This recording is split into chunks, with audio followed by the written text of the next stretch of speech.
You say, and the police say, that Robert's story has changed. So what details have changed that are significant here? Well, initially he said that there was no confrontation. However, in his own book, he has since admitted that a wine bottle was broken on that night. In the parlor?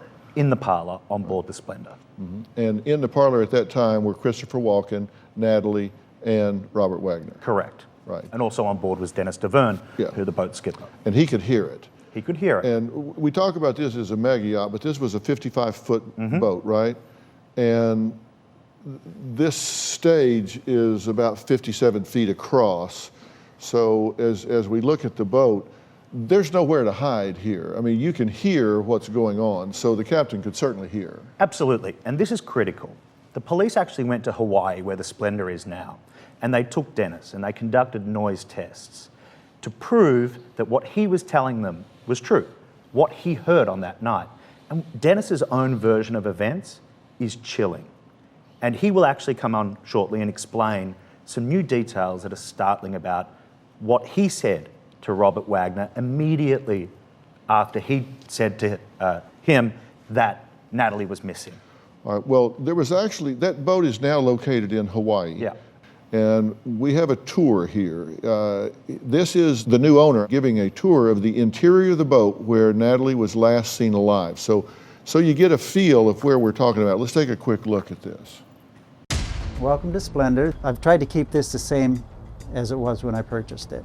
This is the main salon. This is where the argument would have started once they got back on the boat. Now, she would have gone to her room,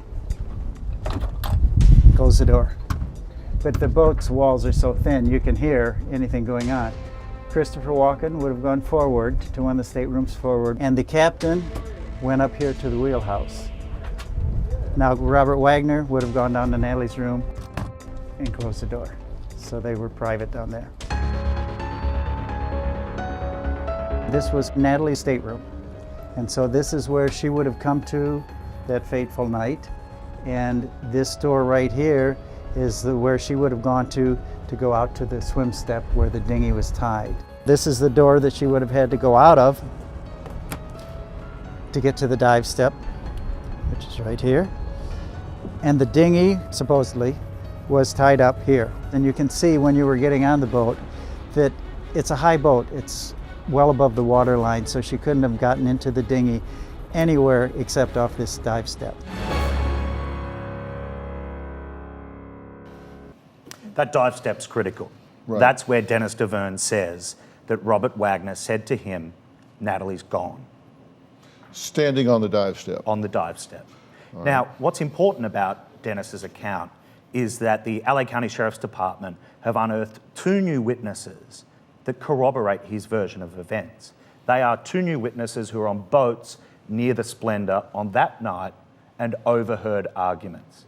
Dennis passed a lie detector test administered to him by the police. Right. And these people heard the yelling, or did they hear specific words? They heard the yelling. Okay. Police have not revealed the identity of these 2 witnesses. But also consider this, Phil. Natalie Wood had a morbid fear of water. We know that because we unearthed her never-before-seen memoir. And in that, she talks about her childhood. And Lana, you can speak to that. Yes. She morbidly feared water. Would she go into the water on a dinghy of her own volition? At night. At night. In the dark. It isn't that she In the was water a that's poor cold. swimmer. She didn't know how to swim.